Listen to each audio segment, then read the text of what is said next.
professional alter ego on Twitter is @ConfectionsMD.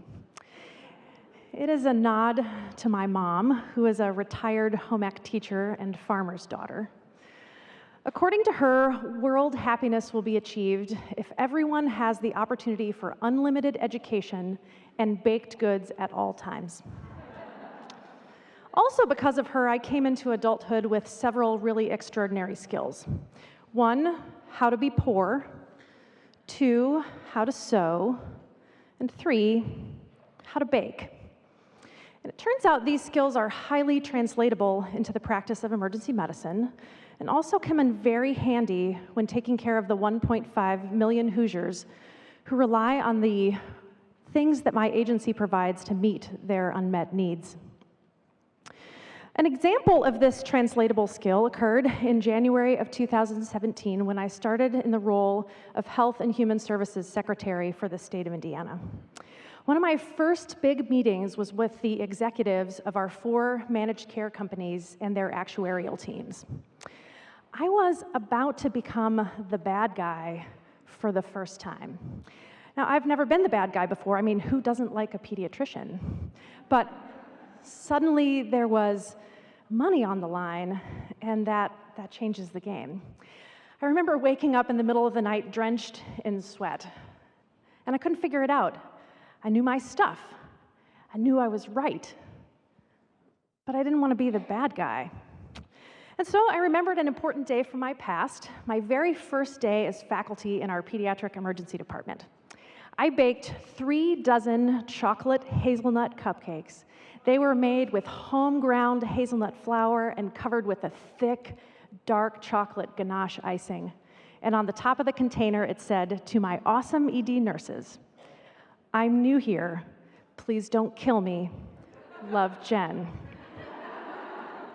And so with this in mind, I walked into this meeting, this time bearing 3 dozen carrot cupcakes.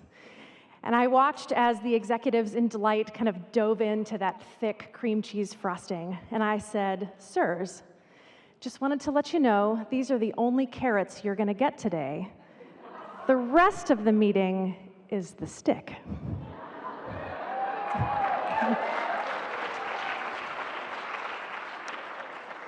I've lived my whole life with the desire to both see needs as they present themselves and then act with a blend of evidence and compassion. So this has made for a very weird career path, kind of full of these Don Quixote endeavors to build safety nets for people that had unmet needs, despite sometimes some relatively austere circumstances, whether political, fiscal, or even personal. Teddy Roosevelt's quote, "To do what you can with what you have where you are," became my mantra right after residency when I vowed to keep my head up and look around and figure out how the patients that were in front of me could inform something bigger. I just wanted to do something. And I didn't really know what that was, but while I was figuring it out, I got better at baking. And so I decided that while I was waiting to figure out how to fill the void in people's souls, I would, in the meantime, fill their tummies. So lavender vanilla, apple spice with a toasted brown sugar frosting, jelly-filled sea salt, dark chocolate caramel. And I fed my own soul in the meantime, but really before we get to that, let me share the fundamental question that in the retrospect, I should have asked myself then, and really is absolutely important to what I want to ask you today. Where do you want to be? Inside or outside? There is an inherent dichotomy to this question. It's the tension of or. It's a question for all of us who feel a moral imperative to do something. Do you want to be inside the system to make change, or on the outside where your voice can be purely your own? I liked my outside voice. And so, without much thought, I started on the outside. And my timeline, as in much and what we've heard today, really shaped much of that. This is teenager Jen on our family farm just outside of Wichita, Kansas. We spent our summers there as kids, helping with harvest and other farm-related labors, and I absolutely loved it there for lots of reasons. But most of all, I loved it because I could see the result of my labors at the end of every day. And I knew that it was work that mattered. And I usually would sing out on the tractor at the top of my lungs, which resulted in dirt between all of my teeth. And my cousins made a lot of fun of me, but I didn't care because, again, that work mattered. What we were doing was producing things that people needed. Our family farm is called Hungry Hill because we don't make any money as farmers, so we're poor and we're hungry. But we produce things, and our family is really proud of that. Now, my call to medicine was an extension of that early farming desire to do work that mattered. I didn't have anyone in my family in medicine, so when I got to undergrad, I went to night school so that I could work in one of the inner city NICUs. I really wanted to get a taste of what medicine was like before I really dove into it. And it was there that the world of urban poverty really captured my heart. I took care of a baby of a 19-year-old black woman. She delivered him at home in a toilet, and he died. And I was 19 too. And I looked at her, and I looked at myself, and I thought, what is the difference between us? How can I do something? And I didn't realize it then, but it was in my heart, the concept that the social context of people was even more powerful than the medicine that I wanted to learn, was really going to drive what my life looked like in the future. And so I became an outsider advocate. I found a home in academic medicine to be a voice for the voiceless. I went back to school after residency to get my master's in public health, and I found my outside voice at Confections MD, building safety nets and baking cupcakes. And then something happened. The universe asked the question again, inside or outside? I got the call while sitting on the side of the road with a flat tire waiting for AAA, and the phone rang. I thought it was AAA, and so I answered, "How much longer?" It was not AAA. It was the chief of staff for then Governor Mike Pence, telling me that I had been pre-vetted on a short list to have a leadership role in our State Department of Health, asking me if I would consider applying for and interviewing for the job of Deputy Health Commissioner. Do what you can with what you have, where you are, echoed in my brain, and just like that, I became part of the machine. My dad said, honey, you know when you go to work for the government, they'll forget your name and they'll just call you the state. I said, Dad, that's ridiculous, I'm still me. And this is how that went. In April of 2015, the highlight of my personal and professional career occurred on the side of Main Street in a small town in Indiana. There was an unprecedented HIV outbreak in southern Indiana, and as Deputy Health Commissioner, I was in charge of the medical response. We set up a one-stop shop that served the multiple needs of the community in one place. It was there that I had the opportunity to exchange the first legal syringe in the state of Indiana.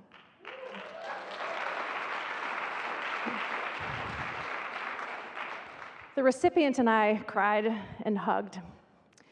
And I knew that in that moment, it was a moment of hope. Now, it turns out that not everyone had read the emergency declaration, and so they tried to take me to jail. But I assured them that I was the state, and it was fine. So I took my boys with me for the first community cleanup. We had to teach the folks in the town during those early days how to pick up used syringes safely. They were everywhere. And the boys walked around with me, and I talked to them about how we have to meet people's needs where they are, no matter how hard it might seem in front of us. And by the end of that day, I knew that we were going to be able to make it work, even from the inside. And then something clicked. It's okay to embrace the dichotomy. The tension of or is resolved in the power of and. Part of the success of that HIV response was the implementation of a unique tool called the Healthy Indiana Plan. We call it affectionately HIP in Indiana.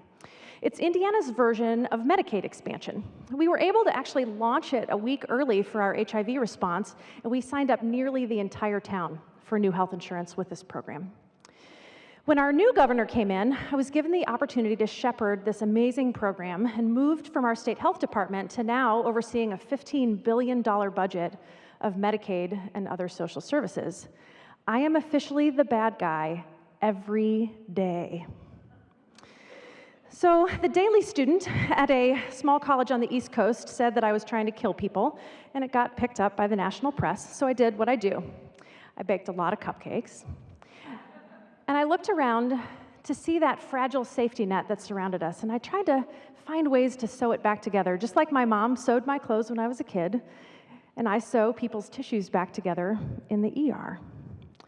Amazing things started to happen, because when you do what you can with what you have where you are more than you. You are and. And that and is really far-reaching. What if social services programs had public health outcomes as their metrics? What if the fiscal responsibility that we embrace in the Healthy Indiana Plan and patient-centered advocacy were not at odds with each other?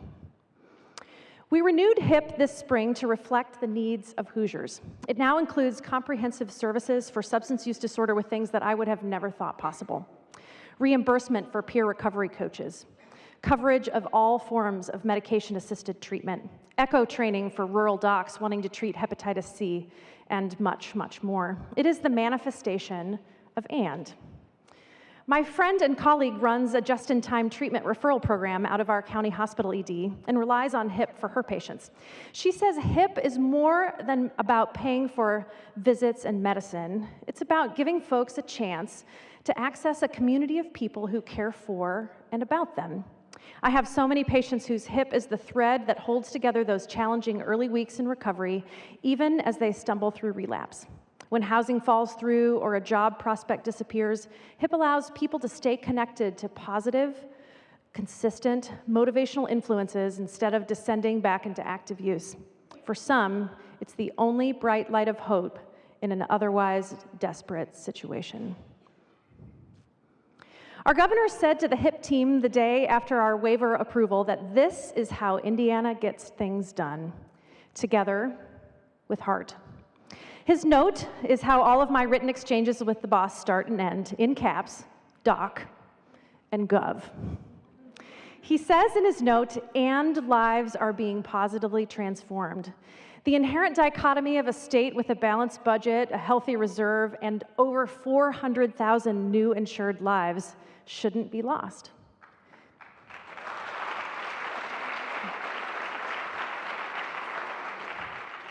He also likes my cupcakes. HIP was a good start, but it's not enough. It's a play on words. It started as an insurance plan, but what if building a healthy Indiana was the plan? Did you know that despite every healthcare innovation of the last 2 decades, that we have not made a dent in food security since the recession? And did you also know that those with food insecurities have the best marker for being high-cost Medicaid patients? It's all connected. We cannot feed people's souls until we feed their tummies. We created the Healthy Opportunities Office to bring social determinants of health into healthcare. We started by asking 10 questions at the end of every Medicaid, SNAP, and TANF application on August 4th. Since that time, we've had over 40,000 responses. People need us. And now, for the first time in the state of Indiana, we know what they need and where they are. And we can build better safety nets. So, what does this all have in common? Farms and dirty teeth, babies, syringe service programs, healthcare and health? It's love. Love is all about and. It looks away from or to say we are all in this together. It lets a state, whether red, blue, or purple, set up a pre-K program for low-income families. Remember mom, education, and food. It lets people reconnect with each other around things that matter. I love my 1.5 million person family. They make being the bad guy on the inside worth it every day. They challenge me to say "and" as much as possible. Yes, and I think you should join me. I don't want to do this by myself. And no one else is going to do it for us, so we got to step up. So I have some rules on how I've learned how to embrace the dichotomy, and they are simple but critical. Rule number 1 is this: influence happens when you show up. Jeff Sparing was my advisor in residency, and I would follow that guy off a cliff. When he left being our hospitalist team director and moved to the C-suite, I was so mad. I felt abandoned. But he told me that his wife had asked him this question: do you want to keep getting bossed around by the jerks, or do you just want to go be one of the jerks? And he realized that if he wanted to see some change, he was just going to have to go figure out how to be one of the jerks. So that leads to rule number 2. After you successfully install yourself with the jerks, don't actually become one. Your inside voice must be as loud and as passionate as your outside voice. @ConfectionsMD is still my Twitter handle, despite the horror of our communications team. Remember what brought you to the table. Don't compromise that to stay at the table, which leads us to rule number 3. Not every possible battle is one that you have to win. Some battles you will lose. A few things are worth letting go, so choose them wisely in order to keep on fighting. These rules of compromise and battle are sometimes hard to figure out how to balance, but it's possible, and let me tell you how. When you choose a hill to die on and you don't die, choose another one. Keep choosing new ones. And finally, rule number 4. Whatever it is that is your version of baking cupcakes, keep doing it. It is hard to love others when you don't feel loved yourself. And the best gift that you can give to those whose safety nets you're trying to preserve is to preserve your own ability to continue to be kind and warm and open, despite sometimes overwhelming odds and overwhelming despair. So back to our original question: inside or outside? Where will your voice be heard?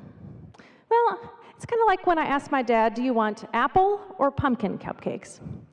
His answer is yes. There is power in "and." The inherent assumption is that you are an advocate or part of the machine. But embracing the dichotomy of being both allows us to find our way faster. It's how we do something. So, thanks for my mom to teaching me to bake. Thanks to my life in the ER for teaching me to love deeply. All of us sometime are going to need something. All of us always need someone. But when we decide that we can be something and someone, the safety net has no holes. Love, your friendly neighborhood bad guy. Here, have a cupcake.